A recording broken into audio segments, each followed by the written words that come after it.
बिस्मिल्लाहिर्रहमानिर्रहीम इय्याका नाबुदु व इय्याका नस्तईन। अच्छा दोस्तों, आ एक भाई का स्क्रीन शॉट मैं लाया वा। भाई ने एक मैसेज किया है, डॉक्टर साहब प्रोस्टेट के लिए बेस्ट मेडिसिन बताएं। अच्छा दोस्तों, प्रोस्टेट की तो मेडिसिन असी पहले भी एक दसी सी, एक असी पूरी वीडियो बनाई सी। ਉਹਦੇ ਵਿੱਚ ਤਿੰਨ ਮੈਡੀਸਨ ਸੀ, ਲੇਕਿन ਉਹਦੀ ਇੱਕ ਇੱਕ ਖੁਰਾਕ ਲੈਣੀ ਸੀ। ਇੱਕ ਪਹਿਲੇ ਦਿਨ, ਇੱਕ ਦੂਸਰੇ ਦਿਨ, ਇੱਕ ਤੀਸਰੇ ਦਿਨ। काफी लोगों का फीडबैक आया कि डॉक्टर साहब बेहतरीन मेडिसिन सी, साडा मसला हल हो गया। लेकिन कुछ लोगों को वो दवाइयां समझ नहीं आईयां कि ਉਹਦੀ एक खुराक किवें लैनी आ। इसलिए बहुत सारे लोग बार बार मैसेज कर रहे थे कि जी डॉक्टर साहब प्रोस्टेट की कोई अच्छी मेडिसिन दसो। अज असीं तुहानूं प्रोस्टेट की मेडिसिन का एक कंबीनेशन दसना है, जिहड़ा कि हर उम्र का अफराद ਉਹਨੂੰ इस्तेमाल कर सकता है। और प्रोस्टेट का एनीवन कोई भी मसला है और तुहाडा हल हो सकता है। ਤੁਸੀਂ ਇਹ ਦਵਾਈਆਂ ਕਿਸੇ ਵੀ ਹੋਮਿਓਪੈਥਿਕ ਸਟੋਰ ਤੋਂ ਖਰੀਦ ਸਕਦੇ ਹੋ ਔਰ ਇਹਨਾਂ ਨੂੰ ਤੁਸੀਂ ਇੱਕ ਬਾਟਲ ਦੇ ਵਿੱਚ ਇਕੱਠੀਆਂ ਕਰ ਸਕਦੇ ਹੋ। ਇਹ ਦੇਖੋ, ਇਹ ਤਿੰਨ ਮੈਡੀਸਨ ਆ। ਇਹ ਤਿੰਨੇ ਮੈਡੀਸਨ ਤੁਸੀਂ ਲੈ ਲੈਣੀਆਂ ਨੇ ਔਰ ਜਿਹਦੇ ਤੋਂ ਤੁਸੀਂ ਇਹ ਮੈਡੀਸਨ ਲੈਣੀ ਆ ਉਹਨੂੰ ਤੁਸੀਂ ਕਹਿਣਾ ਵੀ 60 ml ਦਾ ਸਾਨੂੰ ਇੱਕ ਖਾਲੀ ਡਰਾਪ ਵੀ ਦੇ ਦਿਓ। ਉਹ ਤੁਹਾਨੂੰ 60 ml ਦਾ ਖਾਲੀ ਡਰਾਪ ਦੇ ਦੇਗਾ। ਇਹ ਤੁਸੀਂ ਤਿੰਨੇ ਦਵਾਈਆਂ ਉਹਦੇ ਵਿੱਚ ਮਿਲਾ ਲੈਣੀਆਂ ਨੇ और इन्होंने इकट्ठा करके 20 कतरे सुबह, 20 दोपहर, 20 शाम पीने शुरू करने हैं।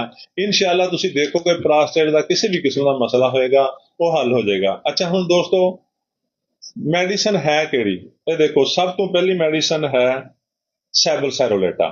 सैबल सैरोलेटा क्यों दे विच लैनी आ? ये तुसी जिहड़ी तुहाडी जेब इजाजत दिंदी है लै लो, जर्मन दी लै लो, पाकिस्तानी लै लो, बेहतर है, अच्छी दवाई लवो। सैबल सैरोलेटा क्यों दे विच लैनी आ? ਇਹਨੂੰ ਵੀ ਉਸ ਸ਼ੀਸ਼ੀ ਦੇ ਵਿੱਚ ਪਾ ਲੈਣਾ ਹੈ ਜਿਹੜੀ ਤੁਸੀਂ ਬਾਟਲ ਜਾਂ ਡਰਾਪਰ 60 ml ਦਾ ਉਸ ਸਟੋਰ ਵਾਲੇ ਤੋਂ ਲਿਆ ਵਾ। ਸਾਡੀ ਦੂਸਰੀ ਦਵਾਈ ਹੈ ਹਾਈਡਰੇਂਜੀਆ। ਦੇਖੋ, ਹਾਈਡਰੇਂਜੀਆ ਵੀ ਤੁਸੀਂ ਕਿਉਂ ਦੇ ਵਿੱਚ ਲੈਣੀ ਆ? ਇਸ ਦਵਾਈ ਨੂੰ ਵੀ ਤੁਸੀਂ ਉਹਦੇ ਵਿੱਚ ਹੀ ਮਿਲਾ ਲੈਣਾ ਵਾ। ਦੋ ਦਵਾਈਆਂ ਇਕੱਠੀਆਂ ਹੋ ਗਈਆਂ। ਸਾਡੀ ਤੀਸਰੀ ਦਵਾਈ ਹੈ ਪਰੇਰਾ ਬਰੇਵਾ। ਪਰੇਰਾ ਬਰੇਵਾ ਵੀ ਕਿਉਂ ਚ ਲੈਣੀ ਆ? ਇਹਨੂੰ ਵੀ ਉਸ ਡਰਾਪਰ ਚ ਮਿਲਾ ਲੈਣਾ ਹੈ। ਯਾਨੀ ਇਹ 20 ml ਦਾ ਇੱਕ ਡਰਾਪਰ ਆ। ਜਦੋਂ ਤੁਸੀਂ ਤਿੰਨੇ ਮਿਲਾਓਗੇ ਇਹ 60 ml ਹੋ ਜਾਏਗੀ। ਜਦੋਂ 60 ml ਹੋ ਜਾਏਗੀ, ਇਹਨੂੰ ਮਿਲਾ ਕੇ ਮਿਕਸ ਕਰਕੇ ਰੱਖ ਲਓ। ਹੁਣ ਦੋਸਤੋ, ਕਰਨਾ ਕੀ ਆ? ਅੱਧਾ ਕੱਪ ਪਾਣੀ ਦਾ ਲੈਣਾ ਹੈ, 20 ਕਤਰੇ ਇਹਦੇ ਪਾਉਣੇ ਆ ਔਰ ਉਹ ਤੁਸੀਂ ਸਵੇਰ ਨੂੰ, ਐਵੇਂ ਦੁਪਹਿਰ ਨੂੰ, ਐਵੇਂ ਸ਼ਾਮ ਨੂੰ, ਦਿਨ 'ਚ 3 ਦਫਾ ਪੀਣੇ ਆ। ਅਗਰ ਤੁਹਾਡਾ ਪਿਸ਼ਾਬ ਬਹੁਤ ਜ਼ਿਆਦਾ ਤਕਲੀਫ ਨਾਲ ਆ ਰਿਹਾ, ਰੁਕਿਆ ਹੋਇਆ ਵਾ ਔਰ ਤੁਸੀਂ ਸ਼ਿੱਦਤ ਮਰਜ਼ ਦੇ ਵਿੱਚ ਮੁਬਤਲਾ ਜੇ, ਇਸ ਦਵਾਈ ਦੇ ਕਮੋਂ ਬੇਸ਼ 30 ਤੋਂ 40 ਕਤਰੇ ਅੱਧਾ ਕੱਪ ਪਾਣੀ ਦੇ ਵਿੱਚ ਪਾ ਕੇ ਪੀਓ। ਇਨਸ਼ਾਅੱਲਾ 2-3 ਖੁਰਾਕਾਂ ਤੁਹਾਡਾ ਪਿਸ਼ਾਬ ਜਾਰੀ ਹੋ ਜਾਏਗਾ ਔਰ ਤੁਸੀਂ ਸਿਹਤਯਾਬ ਹੋਣਾ ਸ਼ੁਰੂ ਹੋ ਜਾਓਗੇ। ਆਮ ਹਾਲਾਤ ਦੇ ਵਿੱਚ ਇਸ ਦਵਾਈ ਦੇ 20 ਤੋਂ 25 ਕਤਰੇ ਕਾਫੀ ਹੁੰਦੇ ਨੇ।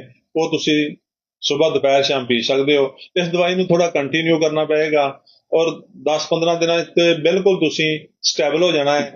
ਅੱਲਾ ਨੇ ਤੁਹਾਨੂੰ ਸਿਹਤ ਦੇ ਦੇਣੀ ਆ। ਮਗਰ ਇਸ ਡਰਾਪਰ ਨੂੰ ਤੁਸੀਂ ਪੂਰਾ ਪੀਣਾ ਵਾ 60 ml ਨੂੰ। ਇਹ ਤੁਹਾਡਾ ਮਹੀਨਾ ਚੱਲ ਜਾਏ, 1.5 ਮਹੀਨਾ ਚੱਲ ਜਾਵੇ, ਕਿਉਂਕਿ ਜਿਵੇਂ ਜਿਵੇਂ ਤੁਸੀਂ ਇਹ ਮੈਡੀਸਨ ਇਸਤੇਮਾਲ ਕਰੋਗੇ ਉਵੇਂ ਹੀ ਪ੍ਰੋਸਟੇਟ ਸੁੱਕਣਾ ਸ਼ੁਰੂ ਹੋ ਜਾਏਗਾ ਔਰ ਆਪਣੀ ਜਗ੍ਹਾ ਤੇ ਚੱਲ ਜਾਏਗਾ। ਪਿਸ਼ਾਬ ਦਾ ਰਾਸਤਾ ਮੁਕੰਮਲ ਤੌਰ ਤੇ ਖੁੱਲ ਜਾਏਗਾ ਔਰ ਤੁਹਾਡੀ ਪਿਸ਼ਾਬ ਦੀ ਜਿੰਨੀ ਵੀ ਤਕਲੀਫਾਤ ਨੇ ਉਹ ਠੀਕ ਹੋ ਜਾਣਗੇ। ਕੋਈ ਬੰਦਾ ਕਹਿੰਦਾ ਮੇਰਾ ਮਸਾਨਾ ਖਾਲੀ ਨਹੀਂ ਹੁੰਦਾ, ਕੋਈ ਬੰਦਾ ਕਹਿੰਦਾ ਮੈਂ ਦੇਰ ਤੱਕ ਬੈਠਦਾ ਵਾਂ, ਮੈਨੂੰ ਪਿਸ਼ਾਬ ਨਹੀਂ ਹੁੰਦਾ। ਇਹ ਜਿੰਨੇ ਵੀ ਮਸਾਇਲ ਨੇ ਇਨਸ਼ਾਅੱਲਾ ਇਹ ਸਾਰੇ ਹੱਲ ਹੋ ਜਾਣਗੇ। ਇਹ ਦਵਾਈ ਤੁਸੀਂ ਇਸਤੇਮਾਲ ਕਰੋ। ਸਾਡੀ ਵੀਡੀਓ ਨੂੰ ਲਾਈਕ ਤੇ ਸ਼ੇਅਰ ਕਰੋ ਤਾਂ ਕਿ ਵੀਡੀਓ ਹੋਰ ਲੋਕਾਂ ਤੱਕ ਪਹੁੰਚੇ ਔਰ ਉਹਨਾਂ ਦਾ ਫਾਇਦਾ ਹੋਵੇ। ਸਾਡੇ ਅਕਾਊਂਟ ਨੂੰ ਫਾਲੋ ਕਰ ਲਓ ਤਾਂ ਕਿ ਤੁਹਾਡਾ ਔਰ ਸਾਡਾ ਰਾਬਤਾ ਰਹੇ। ਦੂਸਰੀ ਗੱਲ ਇਹ ਹੈ ਦੋਸਤੋ ਕਿ ਜਦੋਂ ਮੈਂ ਵੀਡੀਓ ਲਾਉਣਾ, ਬਹੁਤ ਸਾਰੇ ਲੋਕ ਬੈਡ ਕਮੈਂਟ ਕਰਦੇ ਨੇ।